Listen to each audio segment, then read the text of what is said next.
तो हेलो दोस्तों, यहाँ देखिए बनारस में 8 रुपये में बाटी चोखा और सब्जी भाई साहब दे रहे हैं। ठीक है, ये बनारस कैंट के पास में ही है इनका दुकान।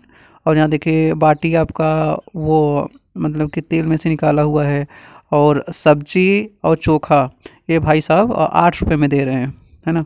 तो हेलो दोस्तों, आज हम बनारस आ चुके हैं। तो बनारस का जो स्टेशन है कैंट स्टेशन, वहाँ हम देखते हैं कि यहाँ 8 रुपये में बाटी चोखा मिलता है। यहाँ देखिए पास पड़ोस में जो दुकानें हैं, बनारस का एक गली है। जैसे आप कैंट स्टेशन के बाहर आएंगे तो बनारस गली, यहाँ पर देखिए ढेर सारी खाने की चीज़ें मिल रही है, पूड़ी सब्जी वगैरह है ना, एग रोल वगैरह कॉर्नर है यहाँ। इसके बाद और बहुत सारे आइटम्स आपको मिलेगी इस गली में। और पास में आपके ठहरने के लिए भी लॉज वगैरह है ना, होटल वगैरह जैसा है। तो यहाँ देखिए, यहाँ ये जो दुकान सामने दिख रहा है, यहाँ भाई साहब वहाँ देखिए बाटी चोखा बेच रहे हैं।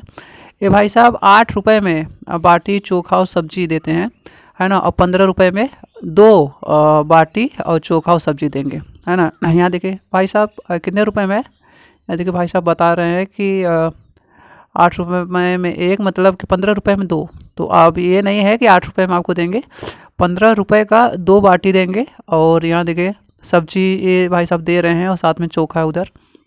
तो चलिए हम भी ऑर्डर करते हैं, देखते हैं कि भाई साहब का बाटी और चोखा। तो देखिए हम जैसा कि ले चुके हैं, यहाँ दो बाटी है, चोखा है और सब्जी है। ये भाई साहब ने 15 रुपये में हमें दिया है ना। देखिए दो बाटी है, चोखा है और सब्जी दोने में, तो ये 15 रुपये में भाई साहब देते हैं यहाँ। और कैंट के पास है, इससे सस्ता पास पड़ोस में कहीं नहीं मिलेगा।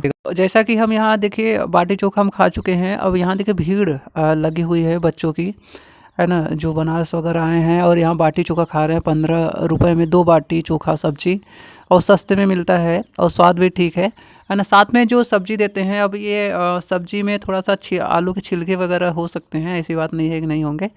और लेकिन फिर भी सस्ता है, इससे सस्ता हमें नहीं लगता है कि पास पड़ोस में। यहाँ देखिए बहुत सारे होटल वगैरह है जहाँ ठहरने के लिए, है ना, आप ठहर सकते हैं। तो यहाँ देखिए बहुत सारी दुकानें हैं, लोग आते जाते रहते हैं, है ना। और हमें लगता है उधर ही जा रहे हैं जहाँ बाटी चोखा सस्ते मिल रहा है। यहाँ देखिए पास पड़ोस में अब ये बनारस का जो कैंट स्टेशन है उसके बगल में जो गली है, यहाँ देखिए एक गेस्ट हाउस वगैरह भी है। तो आप यहाँ रात में ठहर भी सकते हैं, और जो भी खाना है आप खा सकते हैं। यहाँ देखिए दुकानें आपको इस तरीके से दुकानें, ये भाई साहब भी पहले देते थे 20 रुपये में, लेकिन अब नॉन वेज हमें लगता है बना रहे हैं। और पहले ये इधर ही आकर खाते थे हम। तो यहाँ देखिए और सारी दुकानें, यहाँ देखिए अंडा वगैरह बिक रहा है ना। और ये यहाँ देखिए मतलब गुमती वगैरह है। तो चलिए हम भाई साहब से एक बिस्किट ले लेते हैं, है ना। बाटी चोखा हमने खाया है, यहाँ देखिए यहाँ पर भी बाटी चोखा मिल रहा है, लेकिन यहाँ 20 रुपये का देते हैं, है ना। इसका ध्यान दीजिएगा, आपको सस्ते में लेना है तो आप वहीं जा सकते हैं। यहाँ देखिए पुलिस वाला एक खड़ा है। और चलिए हम बिस्किट मांगते हैं भाई साहब से। तो भाई साहब एक बिस्किट दीजिएगा, है ना। बिस्किट को बिस्किट एक, है ना। तो भाई साहब देखिए 5 रुपये का एक बिस्किट है यहाँ, 5 रुपये मिल जाएगा आपको। ट्रेन वगैरह में तो आप जानते हैं स्टेशन वगैरह, यहाँ देखिए 5 रुपये का कोकोनट बिस्किट है, इन्होंने भाई साहब ने दिया है। तो अब हम पैसे देते हैं, है ना। ये देखिए हमने दिया, अब ये भाई साहब पैसे देंगे हमें। तो हमने यहाँ पैसे लिया 5 रुपये, है ना। अब चलिए यहाँ पानी वगैरह का हमने भाव पूछा, तो पानी भाई साहब 20 रुपये में बता रहे हैं, है ना। पेपर भी यहाँ देखिए पास में इनके, यहाँ देखिए पेपर रखा।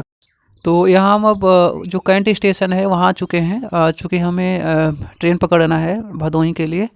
तो अब देखते हैं कि कितने बजे ट्रेन है। हमें लगता है कि लगभग 11:30 या 12 बजे जो ट्रेन है आपका, वो यहाँ से भदोही के लिए रवाना होगी। तो हमें इंतज़ार कर